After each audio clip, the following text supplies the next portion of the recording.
আয়। আমার বান্ধবী গেলে আসবে, তুমি সেজেগুজে থাকবে। হ্যাঁ, আগে দেখি সুপ্রভার বউকে কি কি দিয়েছে বাপের বাড়ির থেকে। হ্যাঁ, সুন্দর বৌমা দেখতে। বউটা হয়েছে দেখতে, আমার ছেলের বউটা যে কেমন হবে। সত্যি ভাগ্য করে সুপ্রভার বউ পেয়েছে। তোমার বাপের বাড়ি থেকে কি কি দিয়েছে?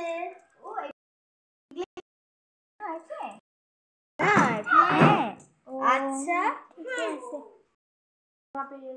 আমাদেরকে বোনটাও সেই সুন্দর দেখতাম, আমার ছেলেকে বিয়ে দিয়ে দিতাম। কেমন হয়েছে? লাইক, কমেন্ট, শেয়ার করবে।